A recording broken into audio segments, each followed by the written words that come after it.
So having explored mass and mass stoichiometry, we're moving on to solutions now and solution stoichiometry. So just covering the terminology. So a solute is the lesser component that dissolves in the greater component, which is the solvent. Okay, so that makes up a solution. Now, normally we're just going to do liquids in solids in liquids or liquids in liquids. Really just solids and liquids.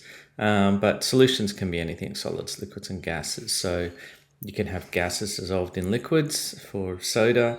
You can have alloys, solids dissolved in solids, liquids dissolved in liquids, which is alcohol dissolved in water.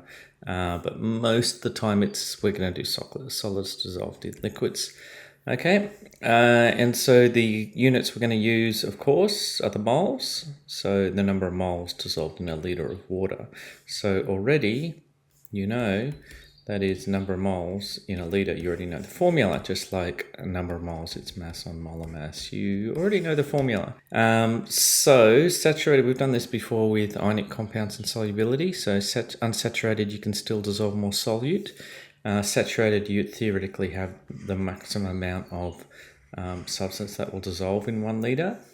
And supersaturated is just a trick that you can use.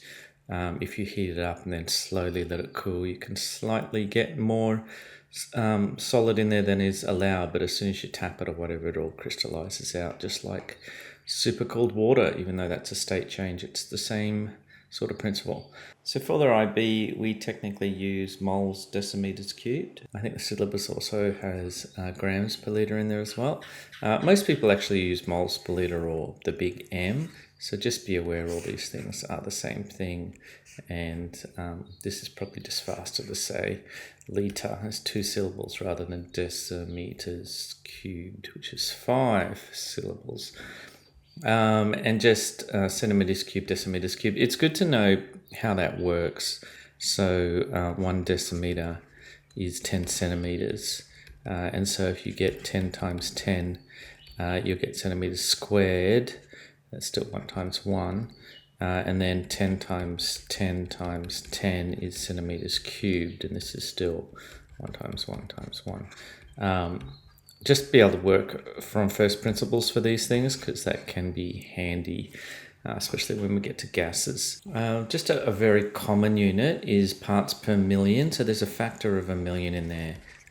If you look at 1 milligram in 1 litre, so that's kilograms. So that's 1,000 grams, or 1,000 grams. So sorry, 0.001 grams is 1 milligram. And so there's a factor of 1 million in there. 0.01 gram per 1,000 grams. Very common unit. Okay, and just as I said before, the formula. So concentration is also written like this. So let's say concentration of hydrogen. So there are alternate ways to write concentration. And so that is moles per decimeters cubed, volume to decimeters cubed. That's in moles. So know what the symbols are and units are. And once again, always do, first step is the full labeled formula, not just the formula, a separate line for substitution, and then a separate line for your final sig figs and units. If not more lines than that. So just going through a practice question. So a solution contains this sodium carbonate, and then we put it into 200 mils, which is 0.2 litres. Okay, so we need to know the number of moles first.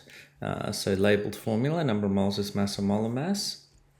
So put that in, and that's the number of moles. And then concentration formula. So C equals N on V.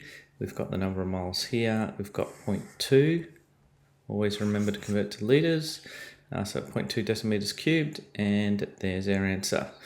All right, so have a little bit of practice on that before we do the full solution stoichiometry equations and calculations.